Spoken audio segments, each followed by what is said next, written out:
Are we live? Don says waiting.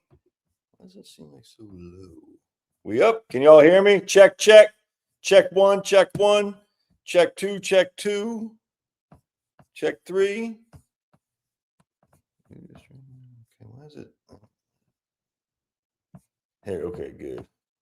No, can I get rid of this? I don't want to hide the panel. What the hell's going on here, man? I want that. I want that. Just want to get the friggin'. There you go. Don't want that. Don't. Okay. Comments.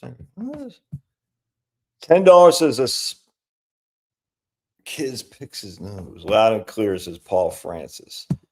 I was like, okay, gotcha. I'm just looking at it. It kind of changes around this sidebar a little bit. I don't know what else is going on. It did.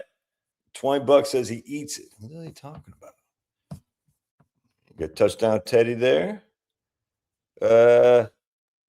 X has experienced issue with live stream posts. If you can't find your live in X, you can manually post it by following our guide. Okay. Appreciate that. There we go. Am I not on X or what? There we go. Oh, I don't have my phone, because if I had my phone, you guys would not be able to hear me for some ungodly reason. All right. So I think we're live. Let's see what we got going on here. We got, yeah, it looks like I got two people on X. How dare they? How dare they? Let's make sure I'm live. There we go. All right, looks like I'm up there. Tariff-Haters. Yeah, all right, good. I'm on X. All right. I'm on X. I'm home to watch as Gweed Whitlock. All right, Gweed. I heard it on the X. Charlie Handball, who sings that song. I heard it on the X. Who knows who sings that song? All right. My wife posted on Facebook, so it looks like I'm live on Facebook. All right, good, because this is important. We're going to go into some serious, all right, cool, anti-tariff stuff. Yo, ma. All right, cool. Looks like I'm there. On my other Facebook page, we shall see. Let's see here. Yeah, looks like we're there too. All right, cool, man. Looks like we're good. Hey, it's all going according to plan. Look at that. Your old buddy Josh. Yo. Wow, see if I saw that. All right. I did, all right. Trump's going to bring in more money with the extra 10%. ZZ Top is right. He just raised it to 15%. He raised it to 15%, David Bordner. All right. For tariffs, yeah. Caddyshack reference. I don't know what that is. Oh, about the Simpsons predicted financial collapse after Trump. Get ready, folks. We'll see. All right, cool. All right, good. All right, sweet. There we go. Looks like we're good. Again, LinkedIn for some reason. I don't know why LinkedIn is not working. Now, the argument against what you're saying, this is what the anti-tariffs, the tariff haters will say, Charles, is say you don't need to buy those products. You don't need to buy them. Okay, that's interesting. All right. So let's start with a quick review of Days on the Family Farm. All right, this is from my old economics professor from Carrie Meyer. All right, I love Carrie, good friend of mine. I'll say good friend, but there she goes. She wrote me a handwritten letter. Oh, Carrie. Now, I cited this pretty thoroughly in my book, my last book I did, but we're just going to show you real quick the deflated farm economy. Before the end of 1920,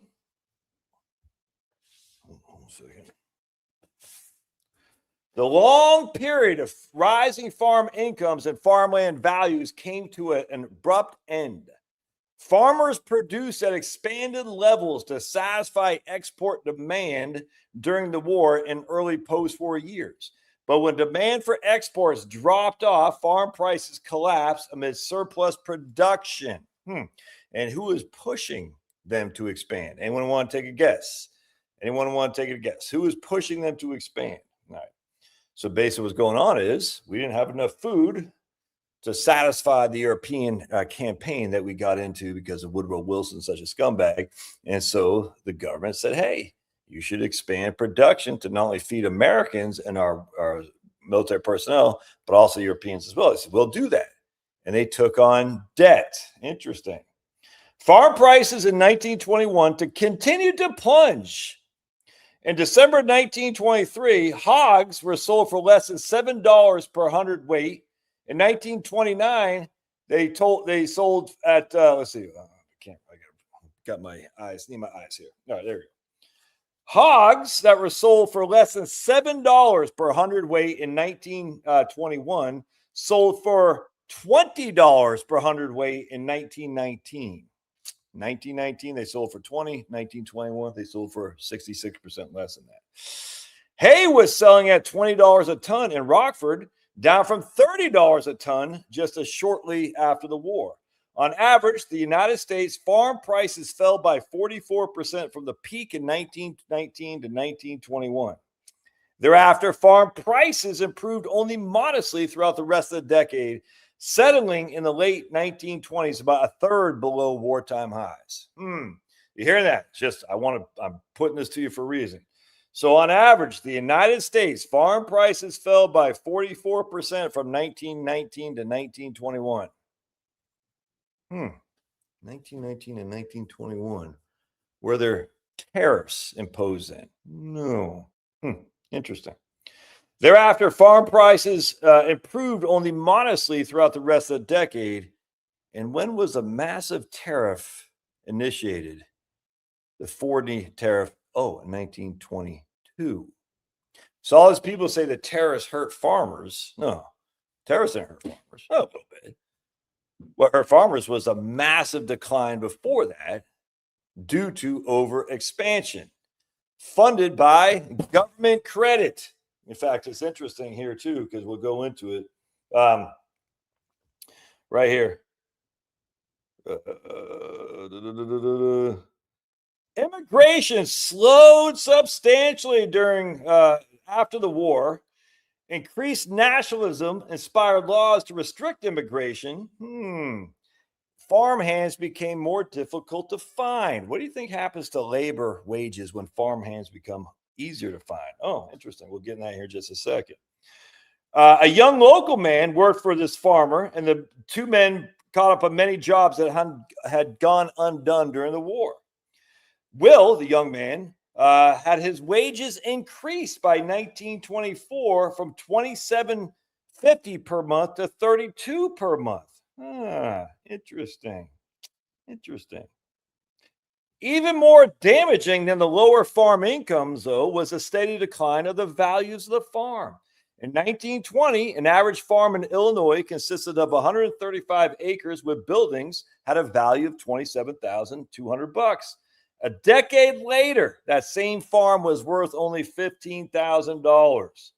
All farmers watched the value of their land fall, but those who had bought land during the speculative land boom during the war and post-war years, the early post-war years, found themselves struggling to make mortgage payments. They bought with government encouragement to expand, which raised the price of the land. They initiated installment loans. The whole point about this is I'm going to show you how tariffs had nothing to do with the Great Depression in the United States. Nothing to do with it. Absolutely.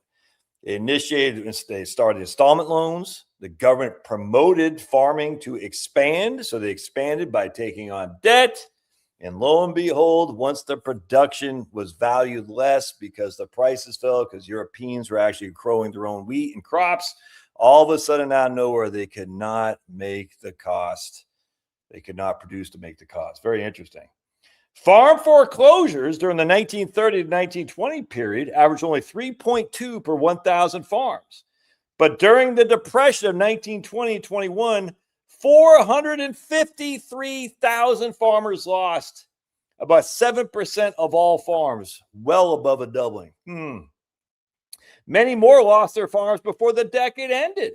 Those farms with hogs, corns, wheat, and cotton, whose production had expanded substantially during the war, were the hardest hit across the United States. And young farmers were the most affected. This guy right here, Fred Davis, bought 40 acres with buildings for $12,000 in February 1919. Factory wages for a year's work in 1919 were about $1,000. Guess what? He paid, right here. He forgot, he went and he expanded, but I'll be right here. He paid off his debt because he never forgot that land prices could fall. So he didn't lose his land, but other people had a more bitter lesson. They borrowed, and yet the land was going down by 25%. Oh, so remember we talked about labor. They could not get immigrants in there. Interesting. So now we're going to go into this book right here, and this is what the big pro-tariff people use is, what's his name? Douglas Irwin's book, and we're going to talk about this because we're going to talk about right here. Yeah. So basically, the wages went up because the restrictions on immigrants went down. Just fact. Wages went up, restrictions on immigrants went down. And this is Carrie Meyer, a friend of mine who's a professor. I don't know if she's still at George Mason. Very pro-immigration, I'm sure, but this is exactly what happened. So then we go back to the pro-tariff guy, or the anti-tariff guy, Douglas Irwin, in this book, Clashing Over Commerce. Well, all the economists say this is proof that tariffs don't work. I'm like, did you actually read this? Because if you did, you'd realize you're freaking full of crap. Anyway, so let's see right here. The most underrated international factor behind America's industrialization was the work done by unskilled immigrants in the manufacturing industries. The influx of unskilled immigrants transformed the workforce between 1880 and 1920. Immigrants and their children were willing to accept lower wages than native-born citizens. And they comprised about half the workforce of manufacturing in 1920. Are you hearing that? Right there. Immigrants and their children were willing to accept lower wages than native-born citizens.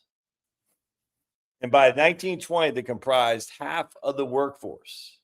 Thankfully, Silent Cal said, no, we're going to put a moratorium on immigration. And what did Silent Cal do before that? Oh, he also put what? A massive tariff. He signed a massive tariff because Silent Calvin Coolidge believed in the tariff. In fact, I'll be right for it. Hold on a sec.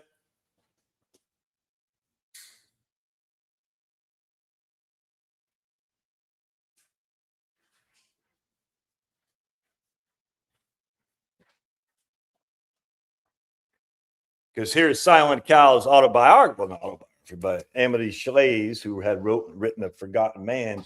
And Silent Cal is a fan of the tariff because he saw what the tariffs did to protect his own parents' business in Vermont when he was growing up. And you can see right here. Anyway, very interesting. So we have a couple of things. We got absolutely unequivocal evidence that immigration hurt wages. Anyone who argues against this now is just full of crap. It's crazy. Immigration hurts wages. When you have more immigration, you have less wages, more profit margins for the capitalist or any business owner, frankly. It doesn't matter.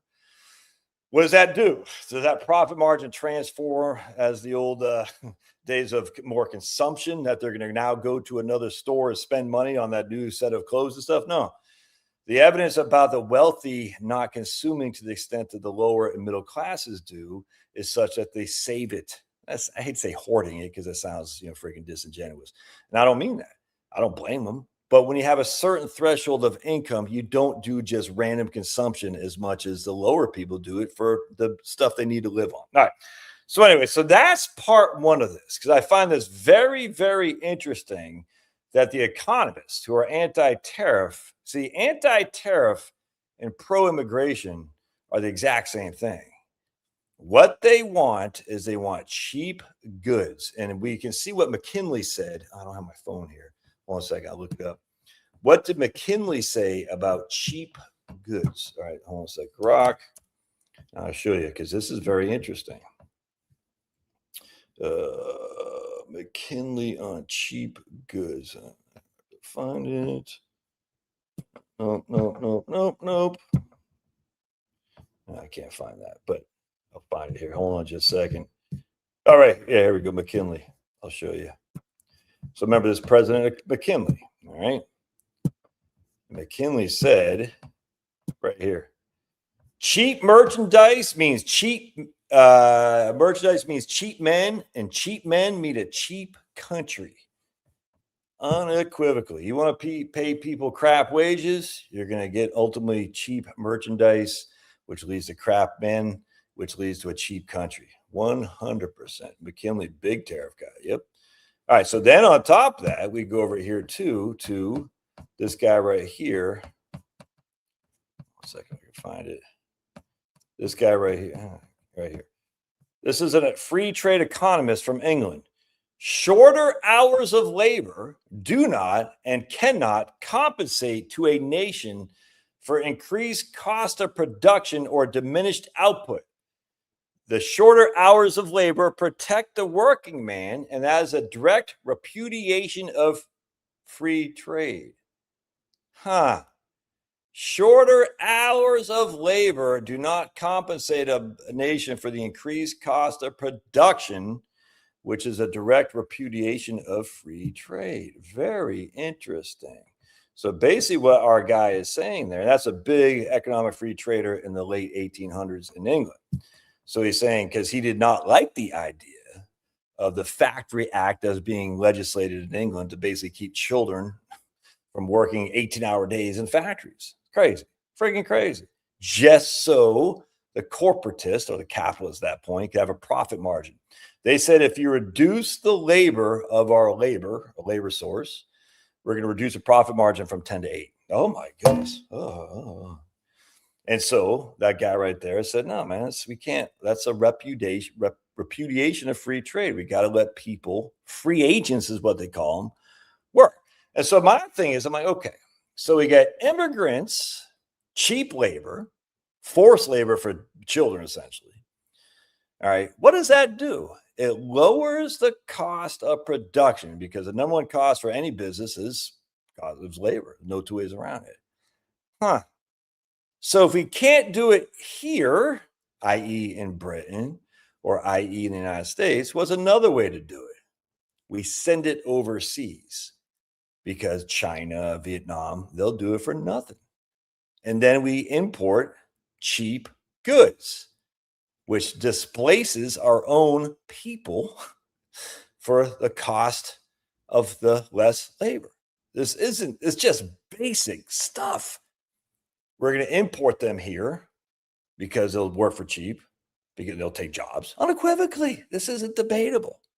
And if we can't do that, we're going to export the jobs over there so the capitalists can get paid more.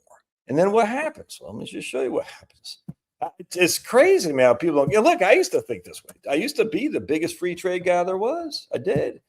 And then you'll see, I'll go here, my profile here real quick, and we'll see Finnegan being silly. And then we're going to see a couple things right here. If I can find it. Bear with me, amigos. Bear with me. Bear with me. I will find it. And we're going to come down here. And then I'll post it here.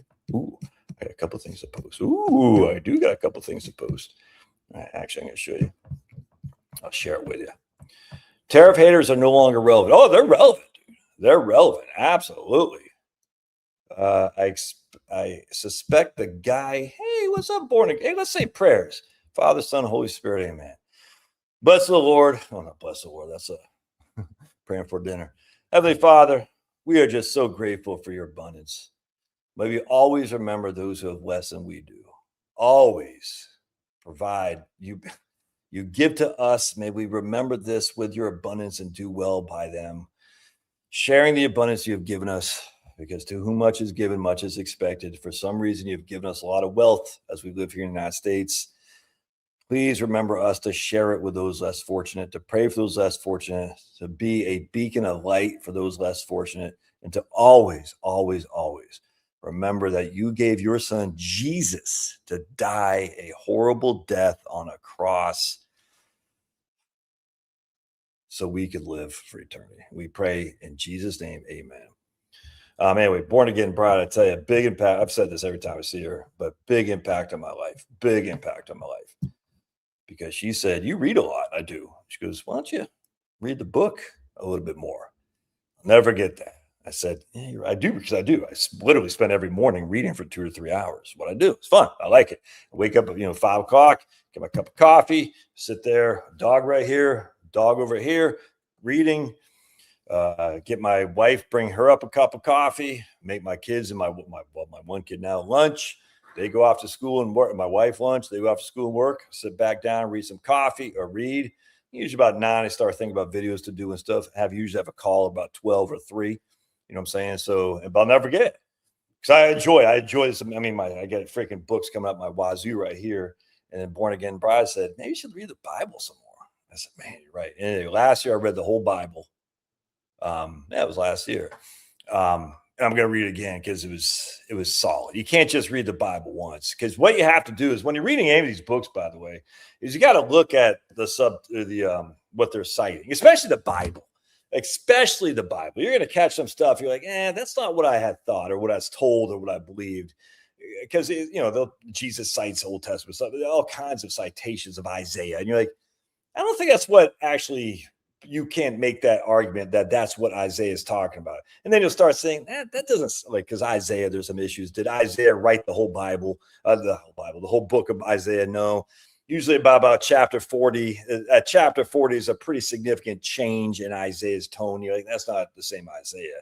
And then he talks about, I think it was Cyrus or something like that, and Isaiah wasn't alive when Cyrus was king. So you're like, now that makes sense. And that's okay. That's okay. But, if you just read and it said Isaiah said this about that, you're like, well, let's go back to the source and see what Isaiah said. And then you start saying, well, okay, no, that makes sense. But that's kind of weird given what he just said in chapter 39. You're like, those things don't flow very well. You're like, there's something going on with that. And it's anonymous writers. It's okay to have anonymous writers. Yeah, that doesn't bother me, because at the end of the day, the core belief is Jesus lived, Jesus died, and Jesus rose again from the dead. Paul says it explicitly. If this didn't happen, your faith is in vain. People get all, I don't get it, man. I don't. You don't do that. I was like, okay. This weirdest thing, especially the people. How do I want to say this? The people who say there is, they'll read James, but then they'll also say, and they'll read Peter and stuff, but they'll also say, faith alone. You're like, I get that, but I think with faith comes activity as well. And it seems to me kind of odd. Like, faith alone, you don't need to do anything. Then other people say, I'm a Catholic. So Catholics speak, I'm a good person. I'm like, are you though? Are you? I mean, I don't know what God's going to do. I don't know. You know what I'm saying? But I'm like, are you really a good person? Who are you judging good by? Because we judge good by, the Lord Jesus. None of us are good. You know what I'm saying? So let's not say we're good. Ironically, Jesus says that. None of us are good. Jesus says that. So if Jesus is saying that, you're not a good person. I'm just telling you right now. Doesn't mean you're evil. Doesn't mean you're bad. But let's not think that just because you're a good person, you did enough good. You did 55% of good things you did and 45% of evil things, that God's like, yeah, it's all good, man. You're one above 500. That's not going to, I mean, it might, I don't know. Whereas Jesus says explicitly, no one is good. I'm not saying that. Anyway, so I don't like that. I'm a good person. I also like, whatever, man. I'm going to hoard all this money. I'm going to party like it's 1999. I got faith, man. So I'm saying, it's okay. I mean, do what you got. I don't care. I literally, it's up to you. But what I'm saying, we just, if you actually read the good book and you actually take the time to read it and look at the references, I think it'll make you a changed person. I really do. And it's fun. It's hard. New Testament's easy. Old Testament's hard. You're like, what the hell's going on here? Ezekiel, you're like, what the? Can't keep track. You know what I'm saying? But it's good. It's a good exercise, and you can do it. There's no reason you can't do it, and you should. And that's why my man Jack Posobiec posted the other day. What did he say? Nowhere in the Bible does it say to fast. It was such a, dude, that guy. Nowhere in the Bible does it say the fast, is what he said. And all these people were screaming bloody murder at him. You're just an idiot Catholic. You're so stupid, blah, blah, blah. I said, how does people not, then they'll start quoting where it says to fast. I said, do people not see what he's doing? I was like, my goodness, man. Like I posted on my Facebook and I said, what's the oldest book in the New Testament? Is that what I said? I said, yeah. think it's Thessalonians, first Thessalonians. I can't even say it. Yeah, I think it was. I can't remember. I posted that, and I just wanted, and I hid the comments of people who said it because I wanted people to actually look it up. Because once you look it up, you can be sucked in. You'll be sucked in to look at it more. It's great. Anyway, all good, all good. Now that we're at the end time, we're not at the end times, man. But misguided. I'm a good person, but misguided. Huh? I'm a misguided. Deplorable, same here. Bible's so different from 100%. 100. Thessalonians, there you go. Thessalonians. I think, is that how you say it? I don't believe we're in the end times, but I don't know. As I always found, it's surprising. They don't teach you at church about the Bible when it says a passage that they don't teach. Yeah, it's weird, man. I grew up in an evangelical church and was taught specific passages. And when I came to adult, I read the Bible twice. Could not believe it. Dude, that's where the Muslims get us, man. That's where the Muslims or the atheists. The atheists are kind of yesterday's news. Atheists are losing. It's great to see. Muslims are, I hate to say on the ascendancy. I'm not too worried about that, but there is more of a movement towards Muslims, Islam, than atheism. Atheism was, so 2010 or 20 odds or whatever. Richard Dawkins, all those guys. I mean, it's just silly. The whole thing of evolution, it's just dumb. Let's just call a spade a spade. Evolution is stupid. Just admit that. Anyway, the point being is everyone's worried about the atheists in school. They're going to teach you about atheism and talk to you about things you never heard before. And you're like, the Christian apologists were able to beat that back pretty simply. The drawback by the Christian apologist, and look, I went to, they had our what's his name? RZIM ministry down here, and I went and I loved it. Rafi Zacharias, he was a great man, flawed man, but he's a great man. Yes, he committed some bad stuff, apparently, and that's not good. But he brought me to a different understanding of faith as his Catholic, and I very much got a lot out of him, flaws and all. Imagine that, a Christian with flaws. Who'd have thought? Anyway, David had flaws. Anyway, the point, I guess David wasn't a Christian, but you get what I'm saying. Paul. Anyway, the point being is at the end of the day, the apologists still, they don't fight the way I would like them to fight in terms of, okay, what are the challenges? And some do. Andy Bannister up in Canada, freaking crushing. He speaks Arabic. He's a Muslim scholar. Just guys kicking ass and taking names. So he's not afraid at all of the Muslims, because the Muslims come out, you're very cocky, very cocky. And for many Catholics, or Christians, but Catholics in particularly, they're not familiar with their own book at all. And they'll just use them. It's in the Bible, so it must be true. I was like, well, is it, like pray for Israel and Israel pray for you? Is that really in the Bible? No, it's not. Oh, so the minute they're called out, like, it's not the Bible. You see what I'm saying? Like, okay, well, and then there's like all of a sudden they start having challenges to their faith, because they didn't really have, the only faith they had was in the words of what other people told them. They didn't have a real faith in terms of commitment to understanding what those words were. And again, the word isn't God. The word is the Bible. God is God. You see what I'm saying? So at the end of the day, you say, I have a relationship with God based on what the words of the Bible say, but based on my own unique personal relationship with him. And as such, I'm familiar with the words that are uttered in, this is not the Bible, in the Bible, and I'm able to defend it. An apologist is defense. All right, that's what an apologist is. And as such, I'm not worried that a cocky Muslim would come up and say stuff that before I was ignorant of about my own book, because Muslims are good at that and they're cocky.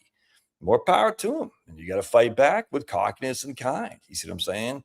And the funny thing is, when you start fighting back Muslims, they'll back up. It's not like any bully. And I got no call them Muslims. I got some Muslim clients, not many. Got some Jew clients, not many. But they'll back up, because they're going to engage. They're looking, it's just like any guy, a thief of any sort, and they're trying to thieve your soul. That's what they're trying to do. Atheists are trying to thieve your soul. What does a thief do?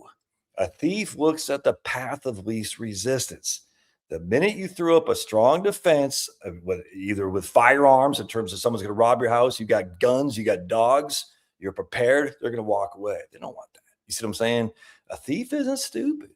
So a thief for your soul is the path of least resistance. So Muslims going to come up to you screaming, that they know your faith better than you, and a lot of them probably do, to be perfectly honest with you.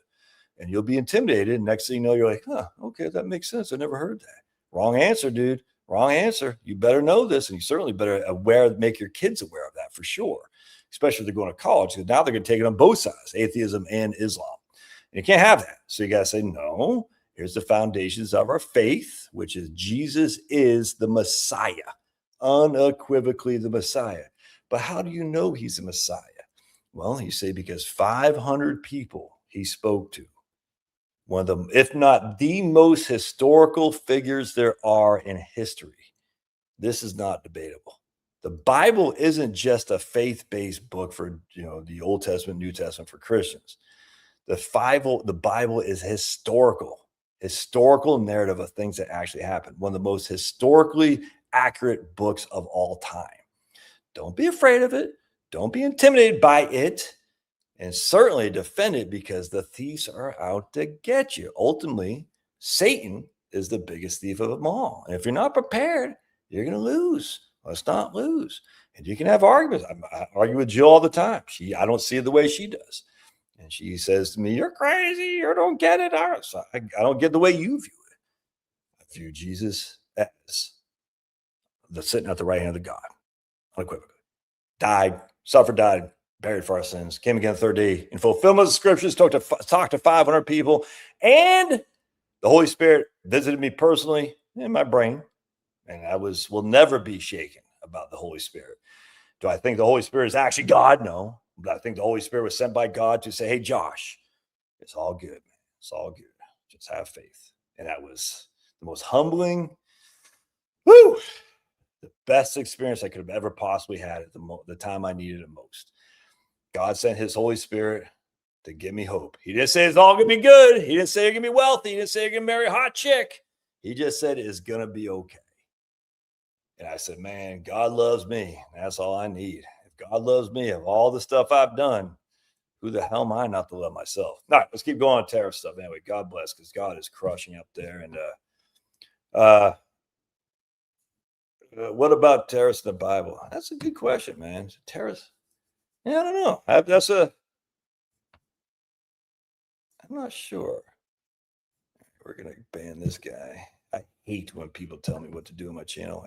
One of my pet peeves. Stick to blah, blah, blah. I hate that crap. Atheists seem to follow the moral teachings of the Bible. Yeah, I don't think atheists are amoral people.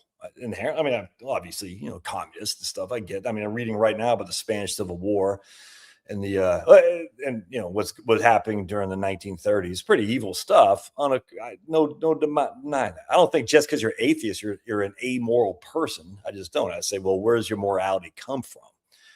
Well, where does it come from? It's just in you innately. I don't buy that. I just don't. To ban that guy. All right, so good. Inefficient. I do want to talk about that. But now we're going to talk about inefficiency. All right, because that's a good one, my man. All right, so if you post, I need to stick to something, I'm going to ban it because that's stupid. Do your own video. I don't care. If you're new here, you shouldn't be commenting. If you're new here, you shouldn't tell me what to do anyway. I want to go on your channel and tell you what to do. I just don't. I just leave. And by all means, make yourself scarce. You don't have to announce it. It's okay. No one cares. We're not an airline. We're getting ready to leave to Boston. No one cares. So just leave. All right. Atheism, religion too. Oh yeah, 100%, man. I mean, it's a faith that there is no God. Without question. All right, so let's talk about inefficient right here. So I want to talk about inefficient because my man Douglas. That's what I was going to say. I got a couple of things here. So what I found very interesting in the free traders more than anything is they're going to say right here. This is so funny. So in let me just set the stage. In 1890, all right, there's a big issue with the bimetal gold and silver. All right, so the farmers, the people out west wanted silver to be a currency along the lines of gold.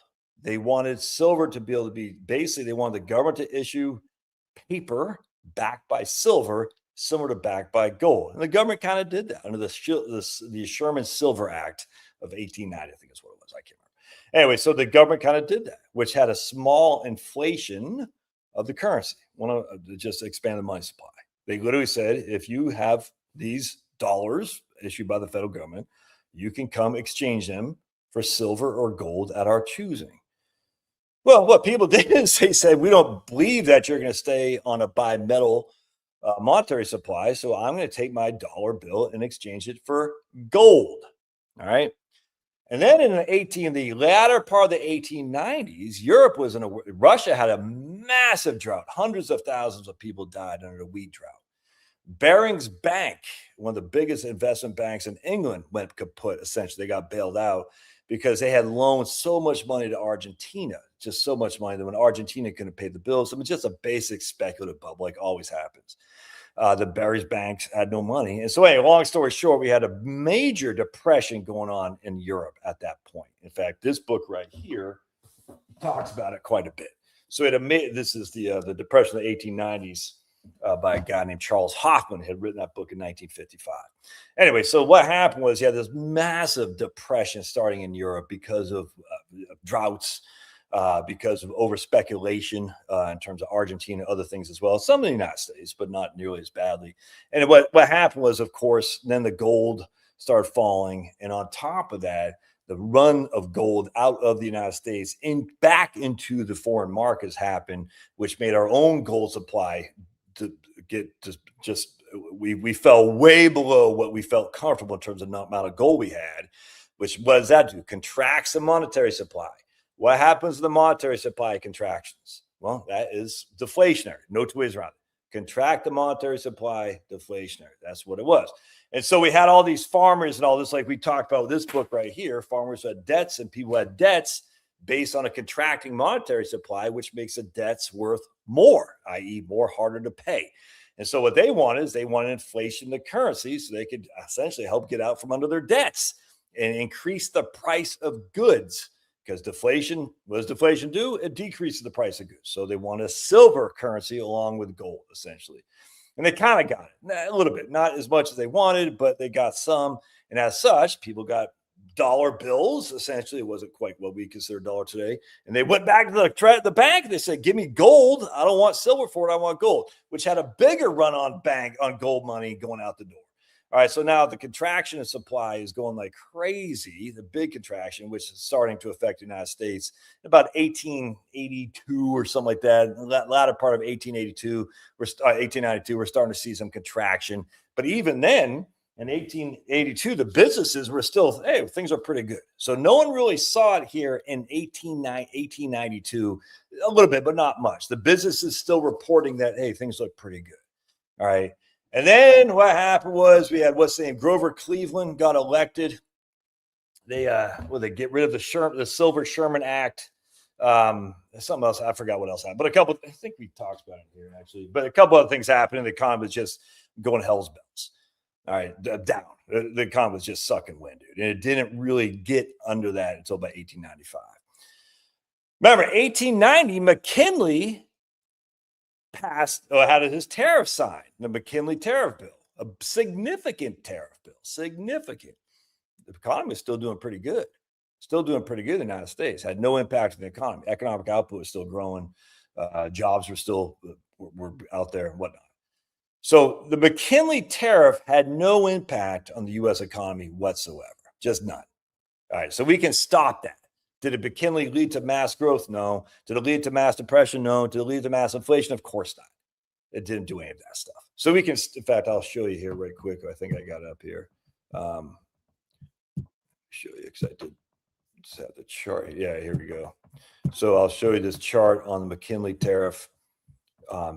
This is important to understand because you're going to hear these people I don't know if they're ignorant or they just don't know what they'll talk about. I don't know, but let's see if I can't find this.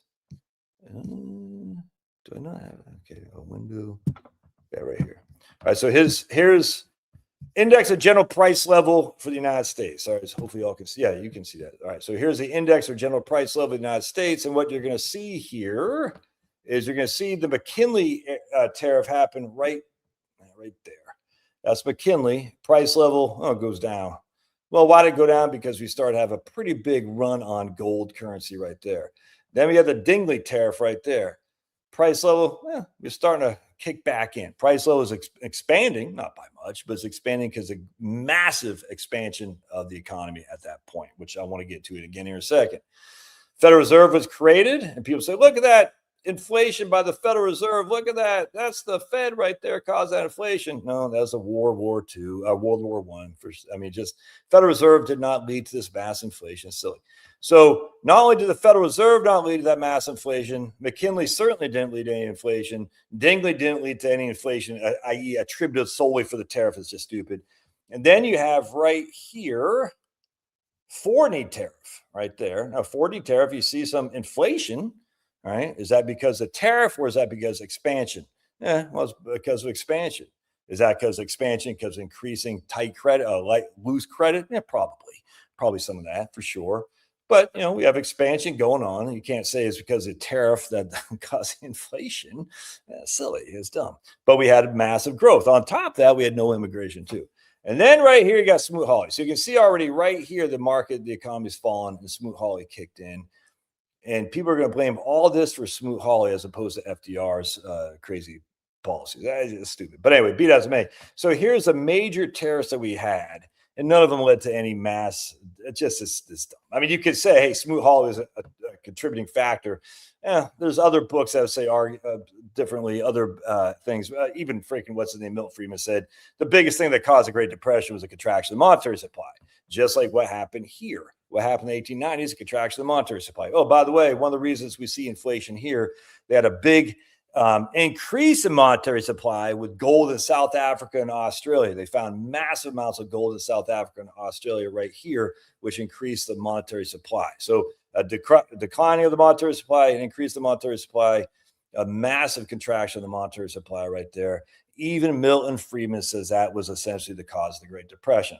What caused that happen, though, was obviously speculation in here, not just the stock market. We already talked about the farmers getting hammered because they expanded during the World War I, and they took on loans. The first installment loan, they could take on loans longer than they were able to before. The minute Europe got back on its feet, our farmers who had debt were just crushed. It's crazy. Yeah. So let's keep going here. Because I think that's incredibly interesting to know. So that's McKinley. All right. So I just want to point some out if I can stop. It stops right there. All right. So now we're going to go into what this guy says. So remember, 1897, the Dingley tariff was passed. All right. And the Dingley tariff, we started to see massive growth in the economy. Let's see. Hold on just a second. All right. The tariff made such a discussion of the Dingley tariff that made a positive contribution to Americans' economic growth. Again, this is the anti-tariff guy, Douglas Irwin. No one reads his stuff, but they all say Douglas Irwin's against tariffs. Okay, and he is stupid. There are other reasons to believe that import duties may have detracted from U.S. economic performance. So we've discussed how tariffs helped economic output, but he's saying, well, there are reasons that it may have hurt economic output. Okay. As already noted, tariffs on capital goods made investment spending more costly and less efficient. Okay. The high cost of basic iron and steel hampered the development of downstream industries such as tin plate. I was like, really? Because if you actually look at the cost of pig iron, tin plate and stuff, you're like, I don't really see it, Douglas Irwin. I don't really see it because we can actually see Charles Hopkins details and we don't see a major increase in that. It's kind of interesting, but okay, we'll go with it. That's fine. Let's see. And raise the cost of construction and transportation services. In addition, this is where the tariff people, this is why they love tariffs right here. One word. Protection tended to encourage the survival of smaller, less efficient firms in a given industry rather than larger, more efficient enterprises, thereby reducing an industry's average productivity. But then he goes on to say, unfortunately, there's been little economic research to quantify these factors. You see what he's saying, right? Y'all see that? In addition, protection tariffs tended to encourage the survival of smaller, less efficient firms in an industry rather than allowing the larger, more efficient firms to basically take hold. Huh. What does that mean? What does that mean? Less efficient firms. What's efficiency? What is efficiency? Let me show you, actually, if I can find my Alexander Hamilton quote here. Or, where was it? I'm not right here. Right here, I'll show you. Blink. So here's from a testimony in Congress by Congressman in Maine. Very, very interesting. Who says right here, the sole idea of the political economist has always been as low wages as possible, as long as could be, in a product. I can't see my little thing here. And a product as cheap a price as possible. That's a sole thing for an economist. As low wages as possible, as long as could be, and the product to be as cheap as possible. Efficiency to these economists is getting the profit margin the highest, i.e., with the lowest cost, the lowest output. That's what they want. That's efficiency to the economist, and efficiency to the business owner. He wants to have the highest profit margin. It's not efficiency for the countries necessarily. So let's keep going because I think it's important here. That's him. We're going to go right here to this guy. Same guy. Right here. Oh, I did that one. 1 second. Oh, right. No, I got to get rid of that. Oh, what did I do? There we go. Right here. 10 years ago, I'm going to read this right here. It was equally true at the same time. Every boy who graduated from college graduated a free trader. And that everyone who afterwards became a producer or distributor of our goods became a protectionist. That's the same guy, because he's recognizing there's more efficiency isn't the driver necessarily if I lose my business. I don't want to lose my business just because it's less efficient, especially if I got to lose my business to overseas. And then he says, I can't remember what this one says here. Is that the same one? Hold on a second. We view with tolerance what great masses of our fellow men are doing and assume that they are probably right instead of assuming that they are probably wrong in matters which so deeply concern them.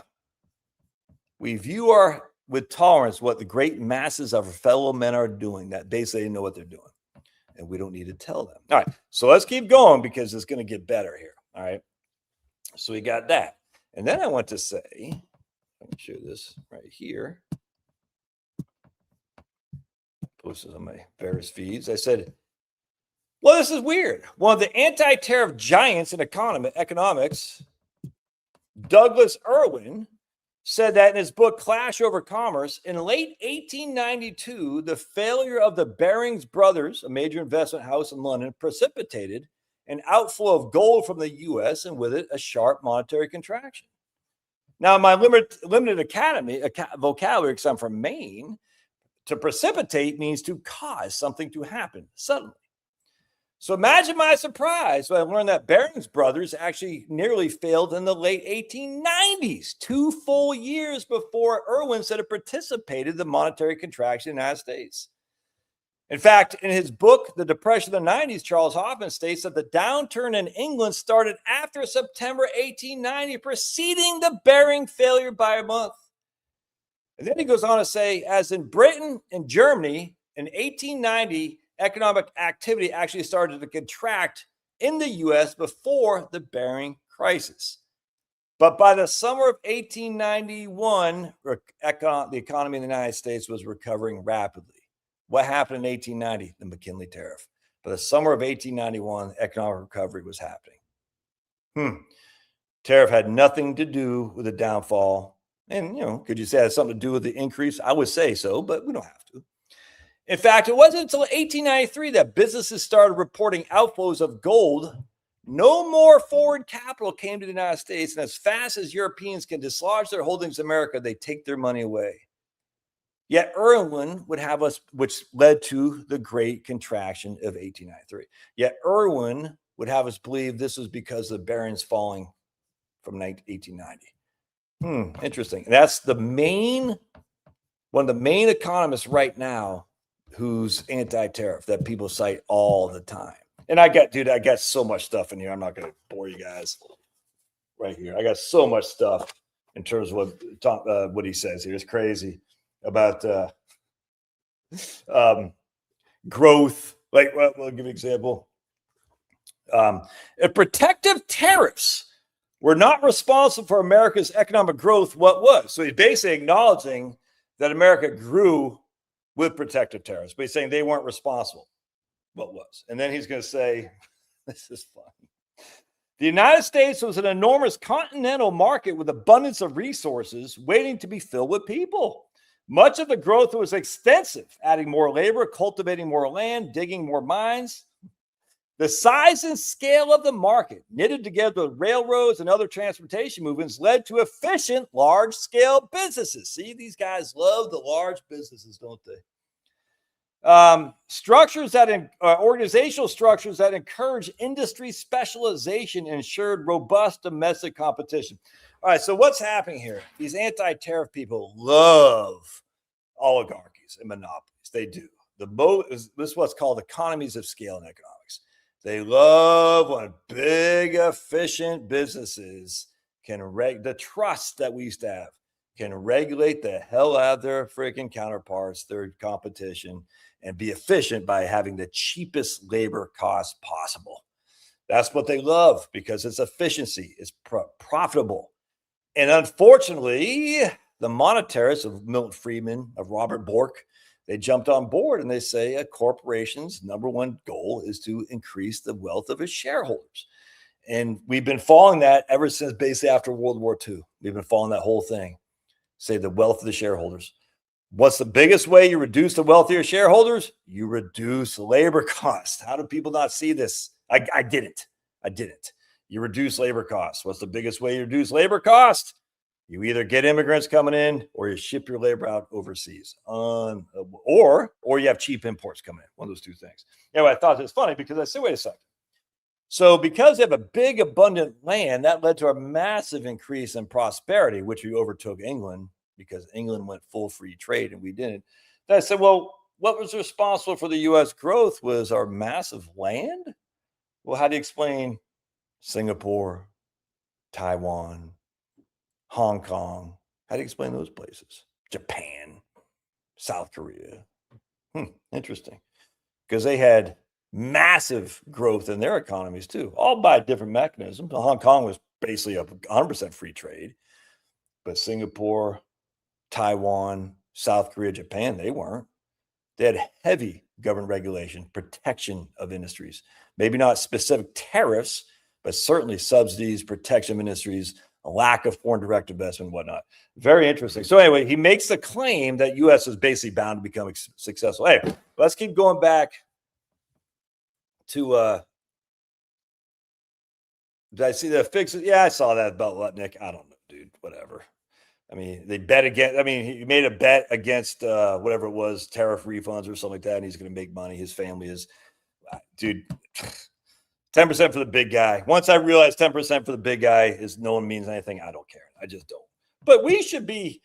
We should be more accountable. The Republicans have always been more accountable. That's why they ran Richard Nixon out while freaking Ted Kennedy, by the way, who was literally working with the commies when Reagan took office. Nothing ever happened to that guy. Never mind, killed a lady. Never mind, had a waitress sandwich with Chris Dodd and whatnot.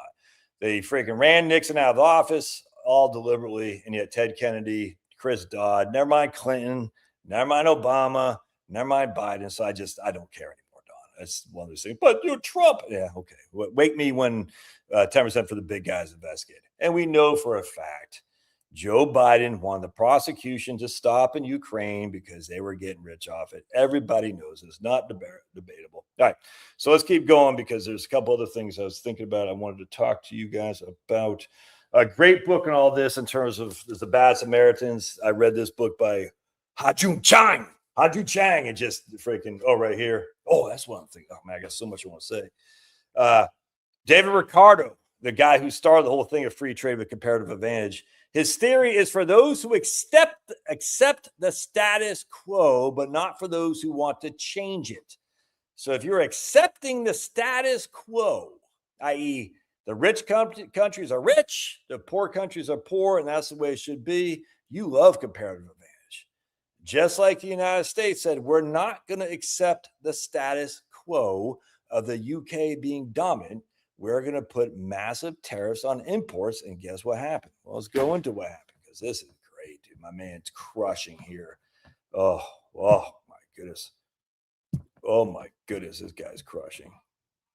Oops. Oh, there's a great book on this too. That this is old. Anytime it's anything pro-tariff, you got to go back, because now economists are too afraid to say tariffs are good. The only economists that say are Marxists, and I'm not a Marxist, so stupid. But sadly, it's almost like if you challenge Einstein, or if you challenge climate change or something like that, you're never going to get a job. So the Tariff Made Plain, 7 short conversations that bring out both sides, by a guy named Albert Clark. This is from the U.S. Industrial Commission, 1898 to 1902. So anyway, this is a great. I haven't read the whole thing yet, but it's very interesting. Again, this is going back in time. But we're going to read a little bit of this right here, the congressional record. Right here. Oh man, this is fantastic. So this is that guy I just talked about, Thomas. I forgot his name.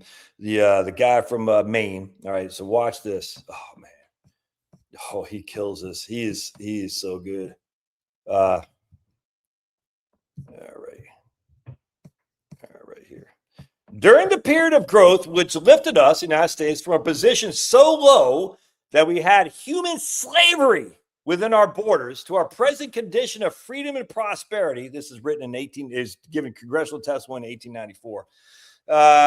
We struggled through a dreadful war which desolated one half of the country and so strained the resources of the other half, both in money and men, that its impress today is visible every year on our tremendous pension roll, i.e., how many war soldiers there were.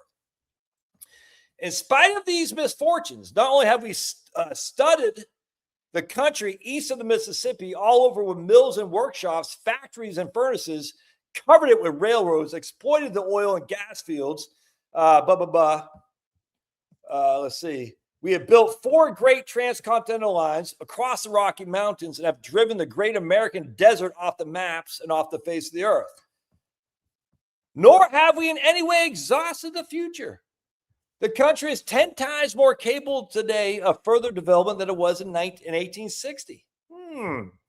Let me state one little item, example of 1,000. Only last year at Rumford, Maine, my own state, we brought under harness waterfalls which will give to the production energies of this country 40,000 horses every single day. You hear that? We brought under harness waterfalls, which will give us 40,000 horsepower we have access to every day. Interesting. So that's pretty good. But here, let's check this out. Here is a cold-blooded Englishman who is talking of the not unreasonable hope which his countrymen entertained that the greatest market in the world, and probably the world's history, is once again to be found lining at the feet of British industry and commerce. American has for many years enjoyed an amazing degree of prosperity, so much so that he has to use the words of Burke to say he came and describe it. So what he's saying is, after 1860s, we had such a massive economic growth, expansion, and output that the Brits were desperate to have our market so they could sell their products. Does that remind you of some other countries who are desperate to want us to consume their products to sell to us? That's Britain, by the way. All right. Here is a little book of letters of an editor. Mr. Carr of the Cardiff Mail is full of expressions of surprise over the wonderful country phenomenal prosperity, extent and strength of the enormous interest created by the American policy of protection. Only last November, an English lecturer fresh from 3 months' visit to our country addressed the Textile Society of Bradford, England. Here is what an interest of trade. Basically saying how we're protecting right here. Bradford must have watered at his detail to them the hopes he had that such fruitage would be lifted by their very lips. 65 millions of people who spend more money on dress than any other people on earth. Remember, he's given a speech to the textile industry, which makes clothes. He's talked about the American populace, 65 million people. This is 30 years after Civil War, who spend more money on dress than any other people on earth. So he wants to get in he wants to sell us stuff. But Editor Carr, already quoted, says this country is the paradise of the working man. All the bigotry of free trade cannot wipe that out.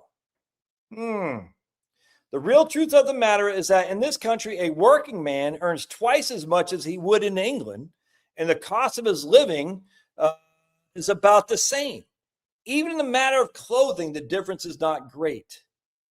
So he's making twice as much, but his cost of living is the same as Englishmen. So let's keep going here. Lest anyone doubt the condition of our laborer, and knowing that to many men the declaration of a tariff reformer imports absolutely verify, I cite my eloquent association of the committee from New York. Is not, let's see, I want to go down here. Right here. We may safely assume that a country which has become in the last 30 years the richest country in the world as a paradise for laboring men does not need to try any dubious experiments. A good thing in this world of disappointments is not likely left. A better thing we should desert with more reluctance, and nobody but a misguided man would leave the best thing ever known in the history of the universe unless he had a glimpse of the future. We don't want to get rid of the tariffs. We don't want to change the history of the last 30 years and the principles of 100 years because some gentlemen, especially gifted with sonorous voices, have distributed epithets. We are not going to risk all upon frequence of ancient platform speeches upon loud outcries and abusive language, because protection has given us this wealth that we have. Right here. This is great. Because he talks about England. Right. The fairy. See, I'm not going to find it. Shoot, I wish I can't highlight it here. But anyway, England was a country where in the main, the raw materials were scanty and few in number. Even the raw material of labor, wheat and other breadstuffs could not be produced within her borders in sufficient amount for the consumption. Naturally enough, her theory of low prices for labor prevented a reasonable division of the tremendous increase of productivity caused by the steam engine and restricted her own market. And in 1840, she found herself in a manufacturer's entirely ahead of her consumption. Her manufacturers had grown out of proportion and could no longer subsist on English patronage alone, which is why they got rid of tariffs. They went to completely free trade because they were growing. They said we can't restrict exports and imports. And then what happened in England? They fell apart. Right here. I'm not gonna find it. It was great. He has a thing on here where he just talked about England, how much I'll look at it later, but he talks about how much England, when they got rid of free trade, tariffs, how they couldn't keep up with the United States. And then we put massive tariffs on and we just blew them out of the water. It's freaking fantastic. It makes me so happy because they don't know what they're doing. And we go, but that's not it. Oh, I forgot. I got to show you this too. Oh, this is crazy. This is crazy. All right. So right here, my formerly alcohol-stained fingers is an article in 1941 from Paul Samuelson. What? Paul Samuelson. Check this out. What does Paul Samuelson say? Paul Samuelson is probably one of the major economists of the last century. I can't stand the guy, but everyone knows Paul Samuelson. Second, only a political appeal to the argument that tariffs increase employment is the popular notion that the standard of living of the American worker must be protected against the ruinous competition of cheap foreign labor. You hear that? The popular notion that the standard of living of the American worker must be protected against the ruinous competition of cheap foreign labor. Equally prevalent abroad is his counterpart that European industry cannot compete with a technically superior American system of production. Again and again, economists have tried to show the fallaciousness of this argument. This professor, for example, is famous for it. But right here, let's see. As one professor classifies the argument that wages might suffer from international trade among those that do not merit serious discussion. An equalization of wages comes about only if labor is mobile. So basically what he's saying, this professor is saying, you would not have wages suffering if everyone stayed at home. But the mobilization of labor, which we have either through our shipping our labor overseas or importing our labor, wages suffer. There's no two ways around this. I don't know how anyone can deny that. In fact, we got this article right here, which talks about it. If I can find it, blink. Oh man, where'd it go? I guess I'm not gonna find it. I thought I had it up there. Maybe not. Anyways, why the hell did I have that article? I highlighted it. I got it. No, I just got it up here. Hold on a second. We're gonna find it. We'll find it. Says it. Nope. Nope. Nope. Nope. Nope. Oh man, what the hell did I do with it? What did I do with the article?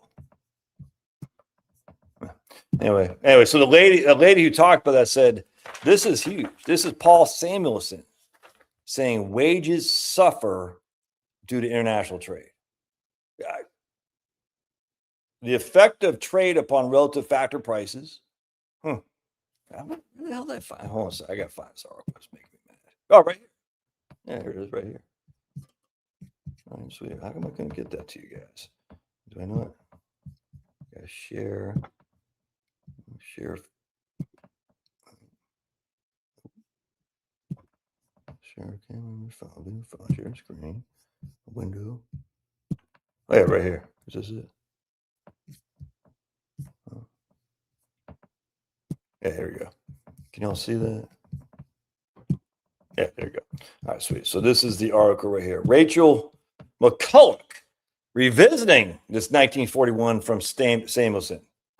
She writes in 2005. She says right here, thus begins Samuelson's analysis of the effect of protection on real wages, a landmark contribution to the modern theory of international trade. The central result, now known as the Stolper-Samuelson theorem, is that international trade necessarily lowers the real wage of the scarce factor expressed in terms of any good. The paper signals a transition in the debate among international economists concerning the welfare consequences of free trade, from largely verbal reasoning that toward the use of formal general equilibrium models, derived as a simple framework of two homogeneous factors, each freely mobile between two domestic industries. The theorem is striking because it demonstrates a productive factor's ability to relocate from an import competing to an export industry does not prevent a loss in real income due to expanded trade. Moreover, it shows that sharp redistributive consequences of trade do not depend on taser expenditures. Earlier analysis of the effect of free trade on real wages had emphasized the implications of trade for productive efficiency. See, there's that word again, efficiency. Dude, we just been lied to, man. We just been lied to about this crap. Efficiency isn't the number one priority. And we haven't got to protection about what Adam Smith says about protection. When it comes to consumption or protection for national defense, protection of national defense always comes first. And I'm going to see if I can't find a couple other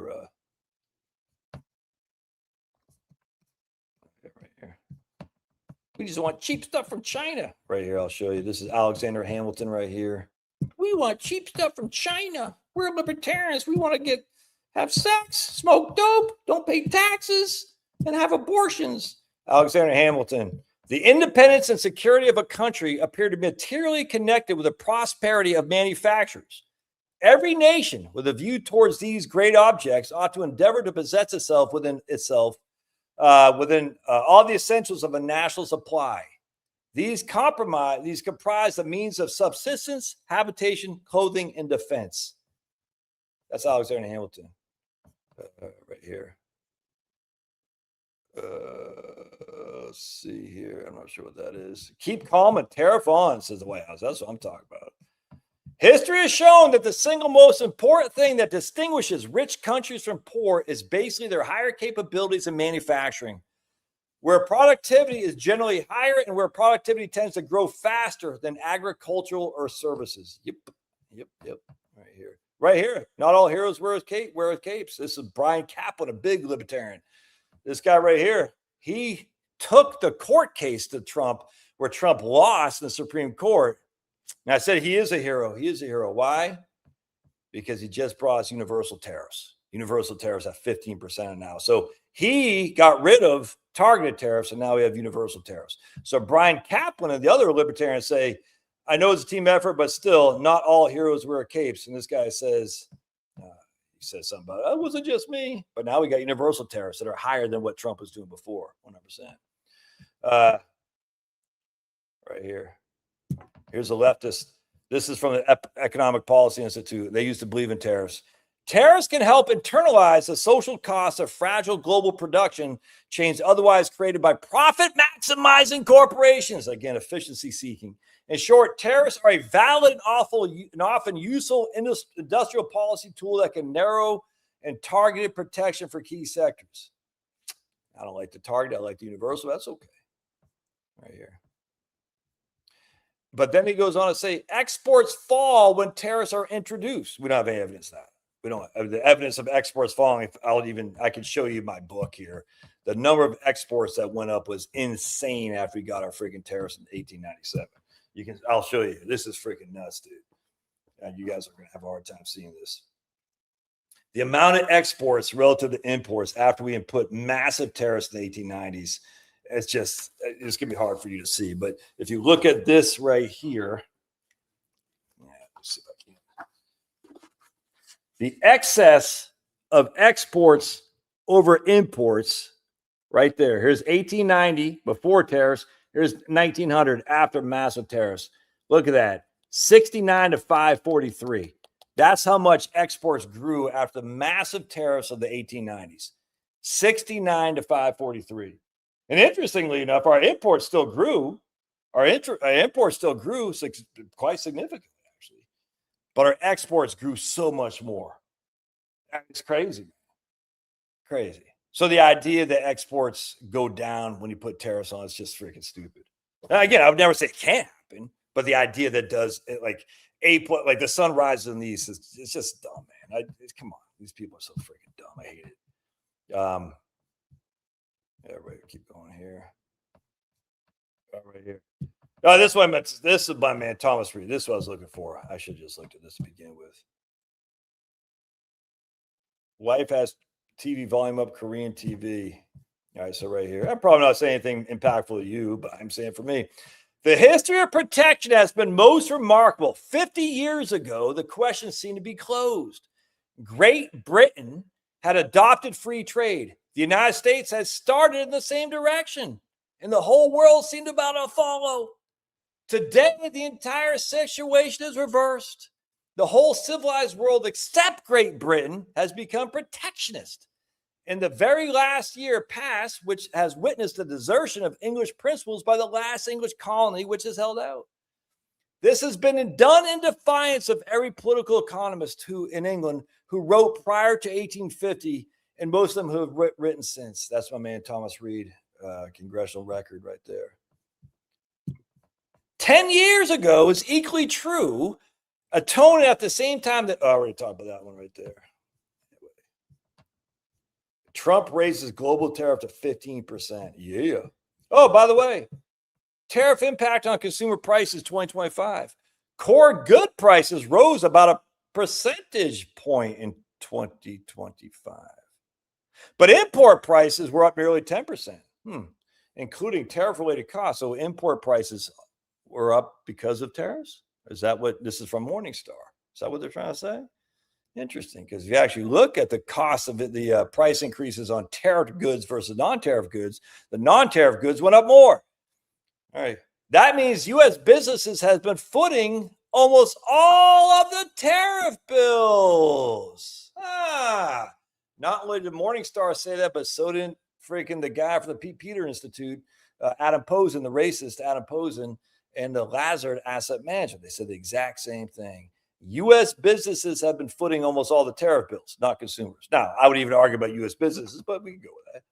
Anyway, so there. Oh, by the way, this is Finney. That's a fake AI of Finney. Isn't that crazy? That's fake. I took a picture of Finney, I put it in AI, and they came up with this. Yeah, just like do this. Nuts. Anyway, the point being is, do not be intimidated by the anti-tariff people. Evidence unequivocally is on your side. That is, if you just look at our Adam Smith, just look at David Ricardo, the guy who said comparative advantage. Just read what he said. Read what he said about comparative advantage, because that's what everybody uses. Comparative advantage. That's the whole premise of free trade. But if you read what these people say, that is not what's happening now. Read what Paul Samuelson said in 1941. See the history of the huge increase in output from tariffs. We even got in 1922 tariff, and the massive increase in productivity. And then we have huge manufacturing numbers that just came in the last 2 months, 3-4 months, something like that. Productivity is up. Productivity is up. It's crazy, man. There's absolutely no reason to hide behind being ashamed of being pro-tariff. It's not. At the end of the day, what it comes down to is absolutely national security. And that's what I always say to these anti-tariff people. I said, well, what if China refuses to trade with us in terms of mineral, magnets, steel, aluminum, all this? What if they just refuse? How do we get by? Because what Andrew Carnegie said, do I have his quotes up here? Oh, I do. Yes, I do. Check this out. Andrew Carnegie said this in the 1800s. No one desires the closing of our ports as a country is prospering too well to welcome any changes. But it's well for us to know and for other nations to understand that it would only be disturbing and inconvenient, not serious, nor in any way dangerous to the life and prosperity of this country at all. Conversely, let's see, that's what Andrew Carnegie says. Even if every port of the United States were blockaded today and remained so for 10 years, the people of the United States would suffer only some inconveniences and disturbances in prices. Disturbances in prices. That's it, man. We would not suffer under the tariffs that we had in the 1890s. We would suffer horribly now under the free trade we have now. Remember, no country ever got rich on services. None did. None did. They'll always say Singapore, Switzerland. Per capita manufacturing for Switzerland and Singapore is through the roof. Ireland's through the roof. No country ever got rich off services. They just didn't. They got rich off building things. Laughing because they want to front the bill for everyone else. Yeah. Let's see, who's this guy? Who's saying the rest of the world's laughing? Who is this guy? Arvin from Virginia Tech. We spent so much more due to convenience. Online shopping to your door in a couple of days, fly anywhere quicker than driving, food delivered 100% money. Absolutely. And that's the funny thing is people like, it's so hard now. I'm like, is it though? Is it? I mean, some is. Dude.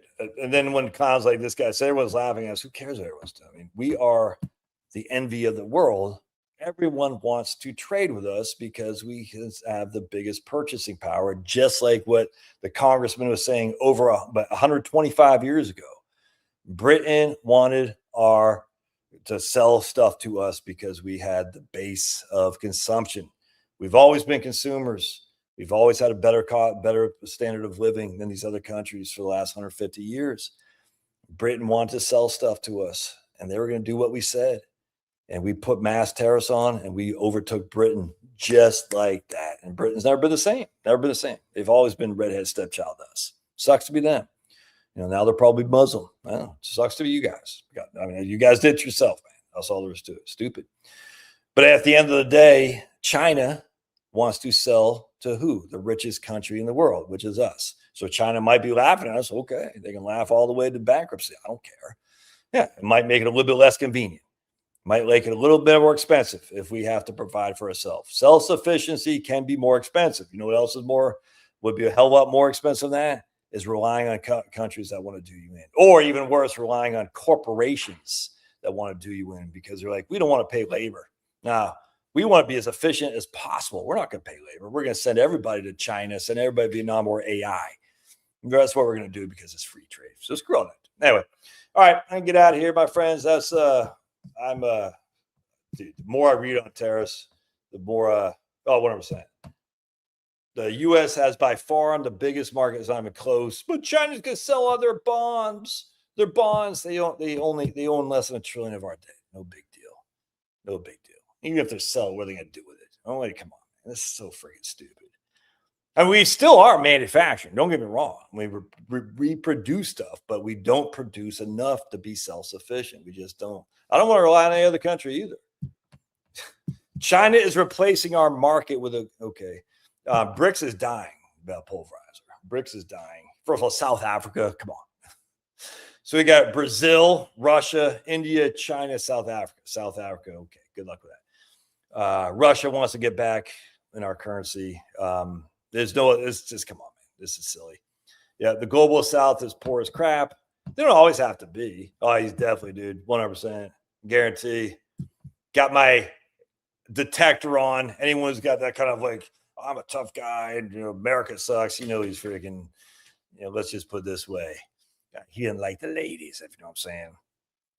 Oh my goodness, China just got rid of all their bonds. The bond market must have tanked. Oh, looked at the 10-year treasury.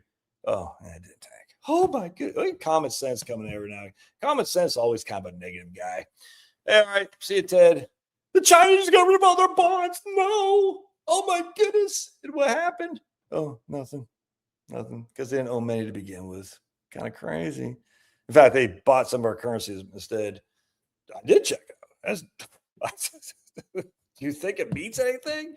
Show me where it means anything. Show me. Because if they got rid of all of our bonds and the bond prices went up and the yields are down, that inherently shows you it didn't mean anything. How do people not see this? If you sell all of your stocks, common sense, it's not going to affect anything in the markets because the market is so much bigger than you. The U.S. government debt market is so much bigger than China. It matters not at all. It doesn't matter. We own our own debt. We, United States taxpayers, own our own debt. We receive the interest income off that debt.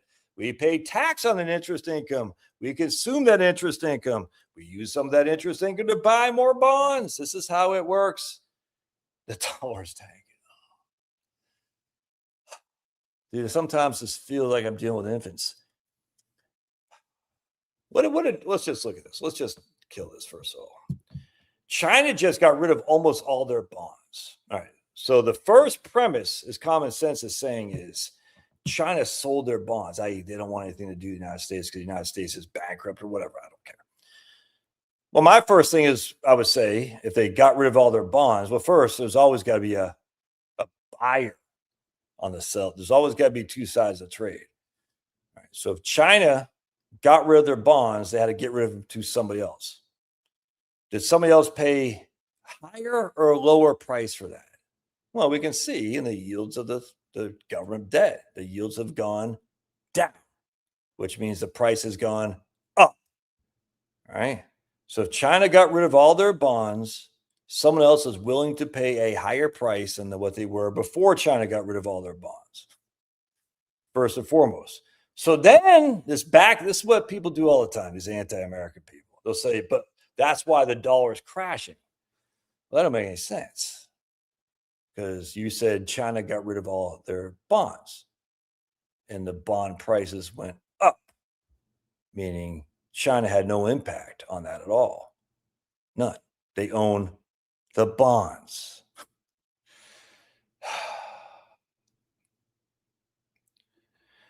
I'm embarrassed, man. This is common sense. Got rid of all his stocks. The stock market didn't do anything. I know, but look at the price of his house. Huh? Does that have to do anything? That's something completely separate. By the way, why is a dollar? Why? Just trying to think here.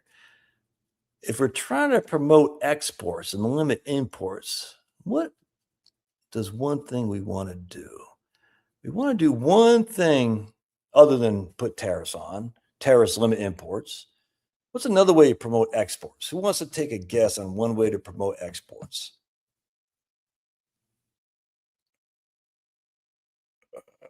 It's not a major holder of debt.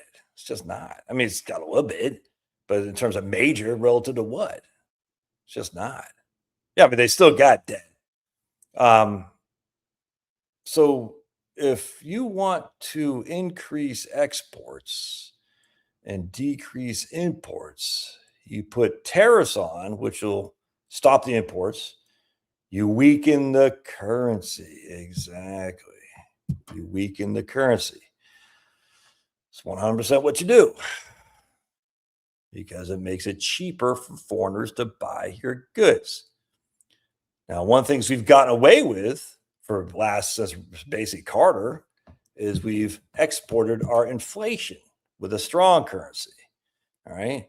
So other countries have had to eat up our inflation. I don't think anyone would deny that, which is one of the reasons we've had huge trade deficits. And again, trade deficits come in two things: you have goods and services. Our trade services we have a trade balance or a surplus in services. Who gives a crap about services?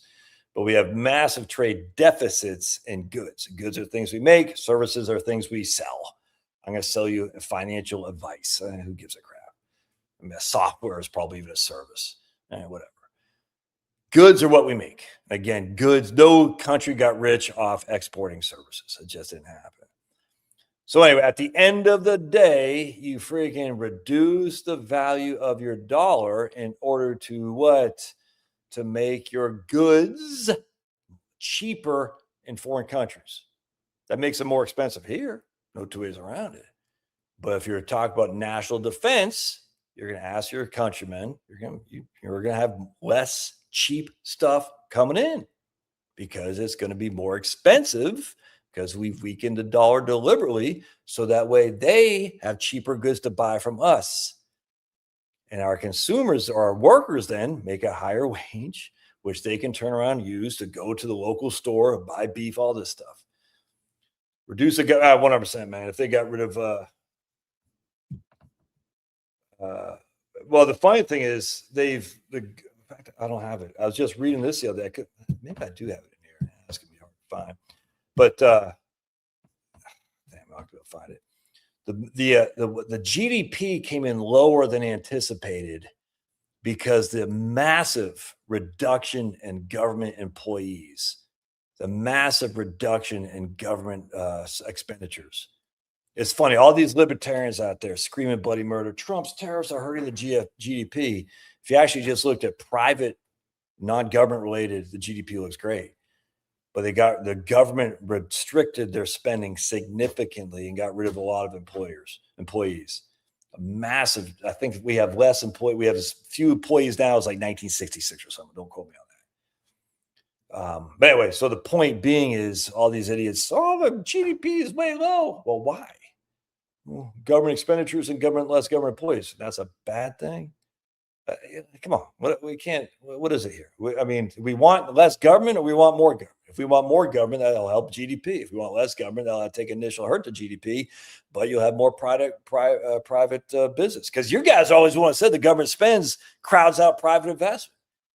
So if government spending hurts GDP because government spending crowds out private investment, which is supposedly more efficient, then reducing government spending should be a huge boon for the long run because it stops us crowding out. I don't buy this crowding out thing for 2 seconds flat, but yeah, it's a good point, Marie. Government was closed for over 40 days too. I didn't buy beef for 40 pounds.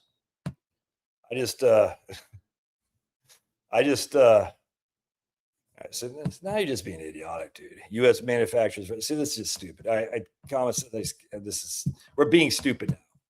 You've been around. I'm not going to ban you, but this is just a stupid argument. Just don't be stupid. I hate this stuff. The U.S. manufactures very little. It's just not true. It's just not true. Stop. We don't manufacture enough of the things we need for self-sufficiency, but we certainly manufacture a lot. This is just idiotic. Come on. Just come on, man.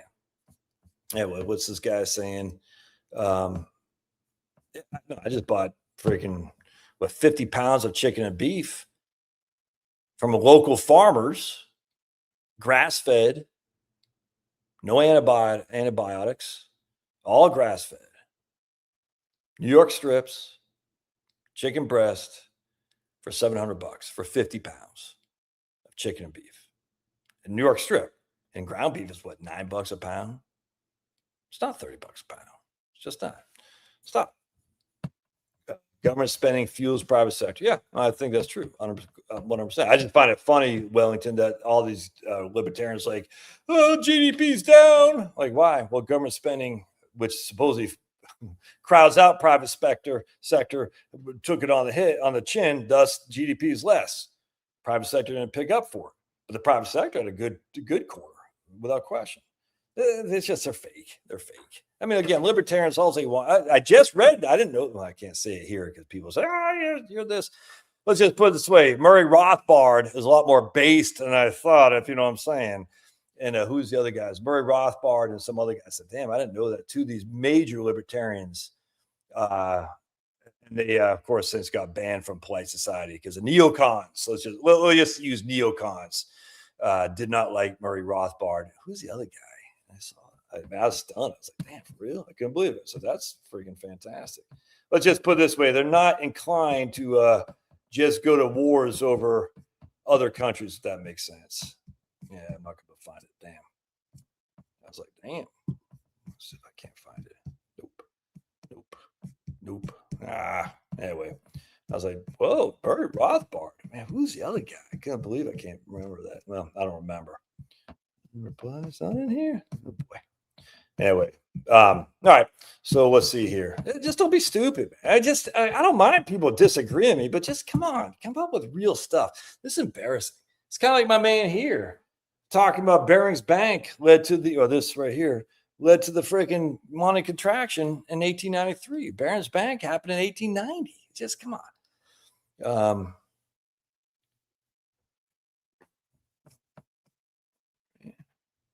Losertarians don't 100%, man. What's your deal? Well, I mean, we're giggity. Hey, we're not giggity.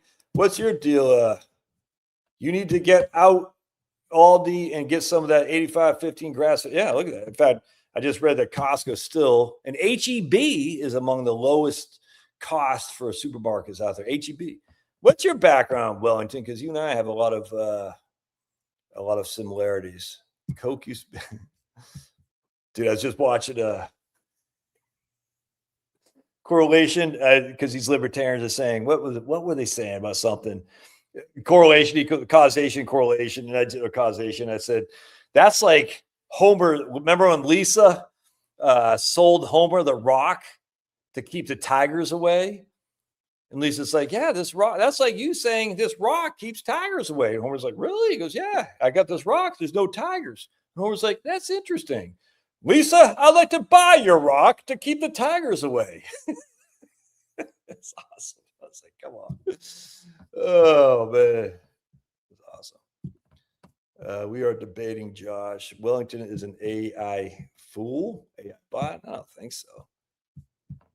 think Wellington's an AI bot. He's always here talking. Why I say that, Paul Browser? Why I say Wellington's an AI bot? I don't get it. Why will the Democrats retake Congress? Because of a great economy? Do people not know how elections work? Now you're starting to sound like common sense. Come on. Come on. Cantillon. I'm not a big fan of Cantillon effect. I get my man, what's his name? Uneducated economist. I just say. Democrats probably will take over, but well-deserved due to incompetent government. Yeah. Why would I don't get what he's saying? I mean,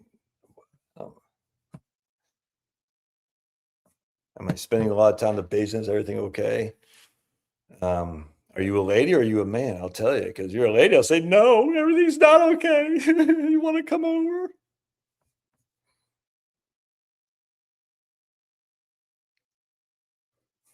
I had a lot in common with him.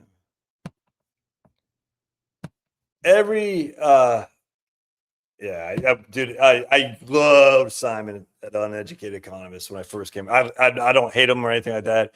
Every single video that pops up my feed by that guy it's over. He's been saying that for years. It's like Peter Schiff, the Peter Schiff stuff. I'm like, oh God, David Stockman. It's the same stuff over and over and over and over again. I'm just like, Simon, come on, man. You're falling for this crap. Come on. He's like, well, I see the lumber prices in my Astoria, Oregon lumber mill. And I know. I was like, fine. You were saying that 5 years ago. I expect you to say I'm not AI. Peter Schiff. Oh, good. Anyway, so what happens in elections, I can get out of here, is that off-year elections always go against the party of power. I mean, no one denied. I mean, it's like 94 went against Clinton. 2010 went against Obama. 2014 went against Obama. 98, Clinton won more than he thought they would. 98, they picked up a couple seats, but the Republicans still had big majorities in the House and the Senate. Thus, that's what led to a balanced budget. Balanced budget's not all that in a bag of chips. I'm just telling you right now, don't be so entranced on this balanced budget. Silly. It's what's got Republicans. Balanced budgets it's hate to say it. If you think balanced budgets are the way to go, you're just wrong, unequivocally. So anyway, we had 82, Reagan got smoked in 82.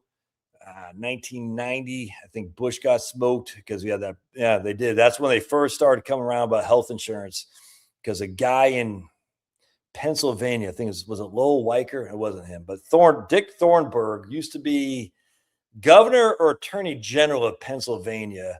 He was a favorite to win and he lost. It wasn't Weicker. He was in Connecticut. I'm almost positive. Anyway, and he lost because the other guy was running on healthcare. And that's what made Clinton stick it in the Democratic primary and was able to win in 92, because they thought George H.W. Bush was going to win easily because he had such high approval ratings after the first Iraq War.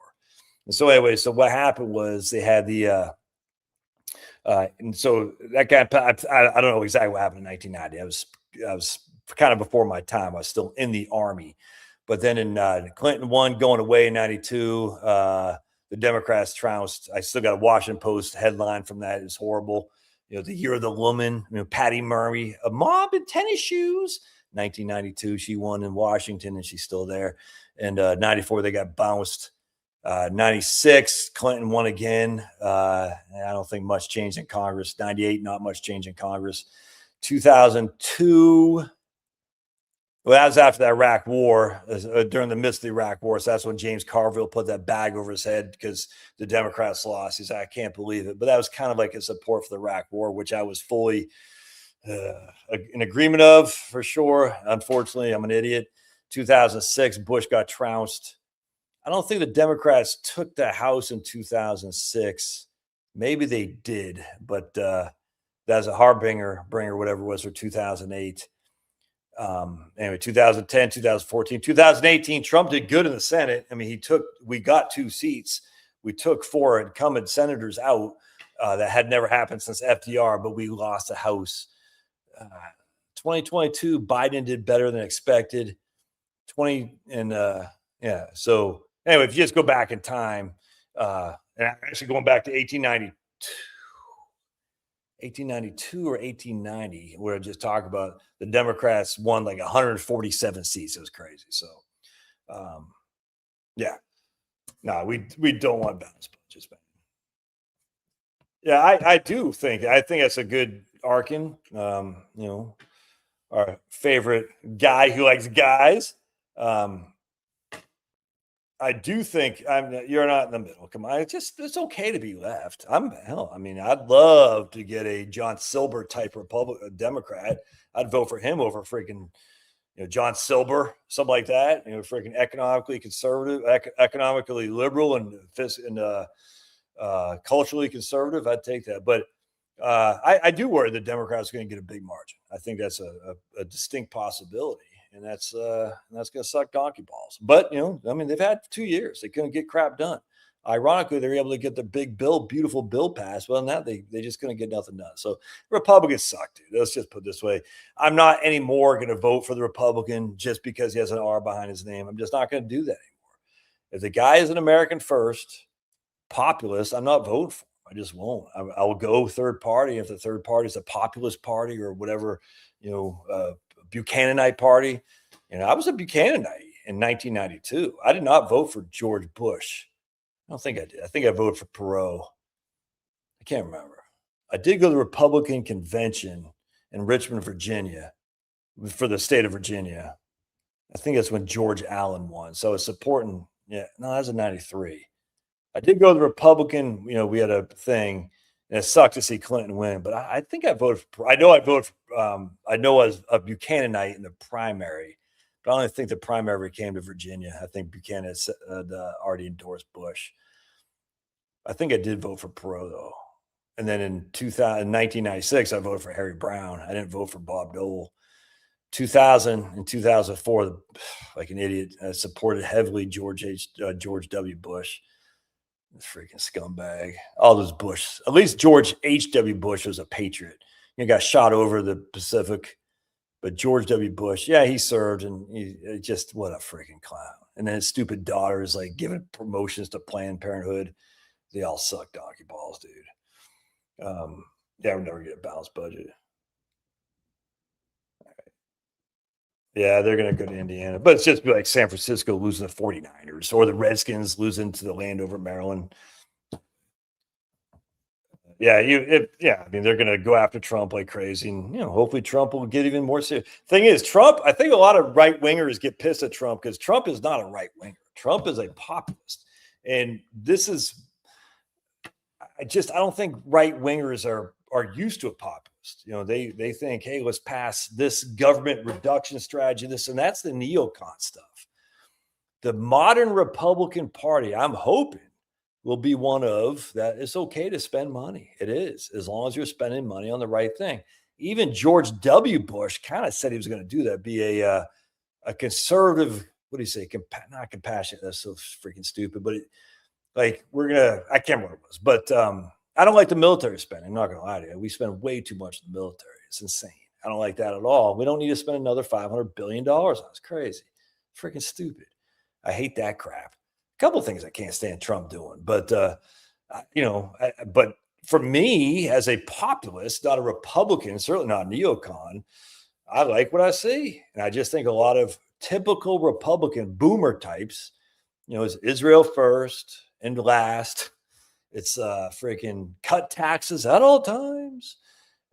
We cut taxes to the bone, man. It's just, you can't, at some point, you just can't keep cutting taxes because the vast majority of people aren't paying that much of anything in income tax. Got to find other ways to stimulate family formation, and cutting the income tax isn't going to do it. It's just not. So other ways to stimulate family formation is to reward people who have children with massive earning income tax credits. Yeah, Marco Rubio, I agree. I like what he's doing, but I don't trust him. Military spending and research is great for the economy. Not if we're sending it to fight Iran. No, it's not great for the economy if we're sending it to fight Iran. Trump was never a true Republican. No, I get you. We already I would like, if everyone wants, we got to balance the budget or reduce the budget. It's silly. No, we don't. But let's just say we did.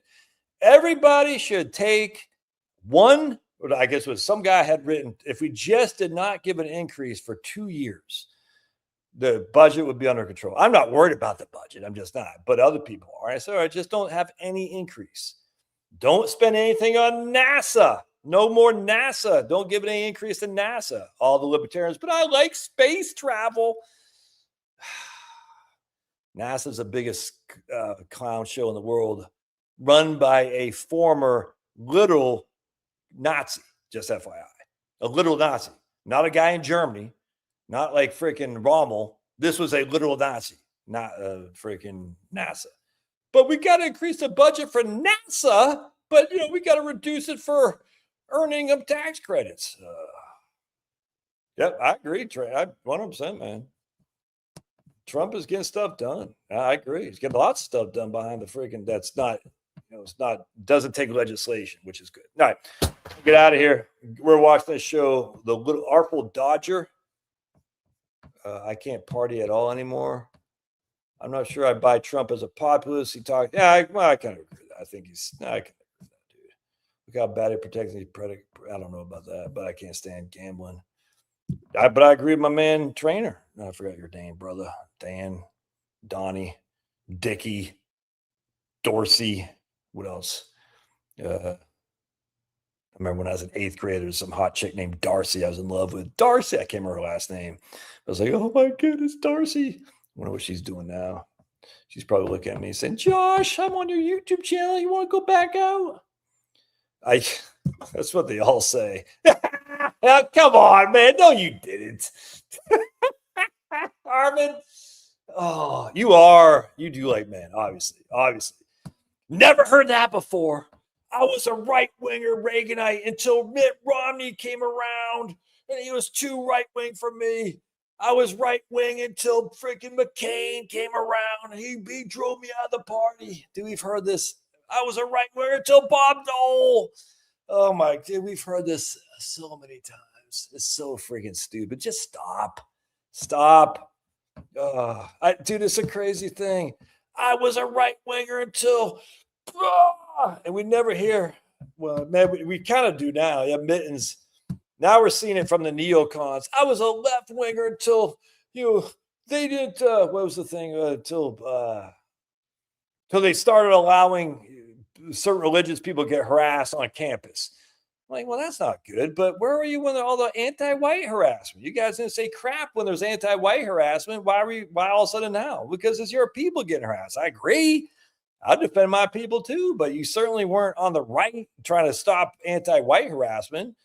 I was until October 7th, I was a liberal. I'm like, okay. And now October 7th comes around and you're like, okay. So freaking dumb. Of course, Republicans and Mike Huckabee. Yes. Israel first, Israel last. I'm like, what is it with Israel, man? It's the weirdest thing. Like, you guys do this deliberately just to get people fired up because it's so stupid. We got to go to Iran. And freaking, what's that guy's name? Mark Levin. Tick, tick, tick. I'm like, oh, God, you just want people to hurt. These guys are scumbags. Yeah, I can't wait for hockey tomorrow. We're going to watch it, dude. I was a far left Democrat. I mean, literally, as a communist, unequivocally. I was raised by communists. I was a far lefty until I went in the army, and I got to go to some countries I thought I was poor. And I went to some of these countries and said, oh, man, maybe we got it better off than I thought. And I said, maybe America isn't as bad as I thought. You go to Panama and Honduras and even Germany. It's like, I was like, this isn't America. America's pretty good. I freaking loved it, man. So I'm 100% America. Well, if you're not a lefty, why are you saying stupid stuff, dude? Come on, common sense. You've been around for a while. You've been around these parts for a while. Don't say stupid stuff. Why you gotta say China's selling their bonds? And I say, well, it doesn't affect the impact. And you say, well, the price of the dollar is crashing. Common sense. I need you to be on your game, man. I need you to be on your game. That's not on your game. I was born in Hong Kong. I know better than to be a communist than my family. Yeah, what I'm saying. You're the one saying nonsense. Common sense. Common sense has always been a rabble rouser. He always says, but you're wrong, Josh. And that's okay. I don't mind people disagreeing. I just don't want friggin' people saying stupid stuff like common sense. If you're going to put your thing in your name as common sense, we want you to have common sense. Anyway, I'm just joking. All right, I get out of here. Everybody relax. I'm just goofing on everybody. It's okay. We'll see if common sense comes back next week. If he can take a joke. I bet he can't. He'll probably email me. You really hurt me. You still are, Josh. I think you're a radical who loves dictators like Putin. Yeah, Franco. Yeah, I'll take some Franco. I'll take some Pinochet, unequivocally. Yeah, Putin. I just don't trust him. KGB. It's hard for me to trust a KGB guy. That's commie. Yeah, I'll take a Franco. Hell, I'll take a Mussolini if we need to, unequivocally. Do people not realize what we're facing on the left? You not see that one guy get killed in the streets of France? The left isn't, we're not going to beat the left with tax cuts. We're going to beat the left with force. And one of the ways we gather force is by making America more prosperous and making our middle class more prosperous, even if it means essentially making the rich not so rich. I know that's crazy. It's going to hurt the neocons, but it's okay. We're going to get by. Anyway, it's all good. People shouldn't take the internet too seriously. How dare you? All right, out of here. God bless everybody. We'll see you around these parts next week.